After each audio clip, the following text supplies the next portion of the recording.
Welcome to this week's Fundraising Friday. This week, we're talking about golf outings. This is a time of year where you could pretty much go to a charity golf outing every day of the week. And some people seems like they do. But are you leveraging your golf outing to make the most of it?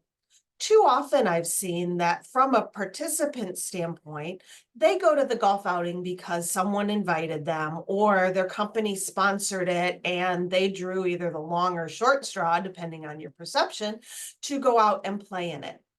But from an organizational's perspective, you have an opportunity to capture the hearts and minds of a number of people who are a captive audience for you for about 4 hours while they're playing on the golf course and they're having a good time. So, what do you need to do to make the most of your golf outing? Number one, make sure you get the names of all the players, names and contact information. Oftentimes, there is a captain of the foursome who puts together a team, and all you know is that person. But find a way to get the names and emails and phone numbers of everyone. Whether it's putting them in a drawing to win a prize, and you know they love golf, so perhaps you can find something golf related or course related.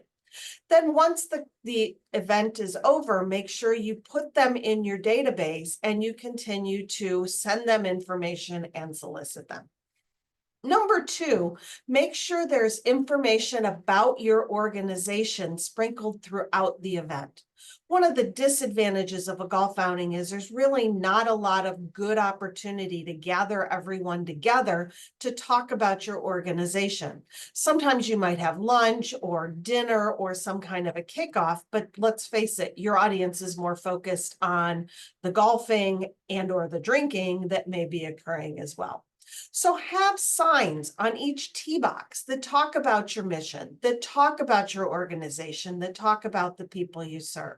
Have people at each tee who are ready, willing, and able to talk about your organization.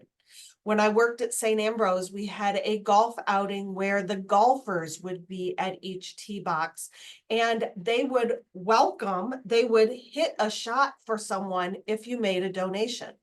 And so that way they got to meet the people who were benefiting from the generosity, and it also made it a little more fun for the people who might up their score that way. Third, make sure you thank the people for coming and tell them what an impact their gift and their playing in the outing made. Too often the outing's done and they're moving on to the next thing. Have an email ready to go, have a postcard ready to go that they're going to receive in the next day or two.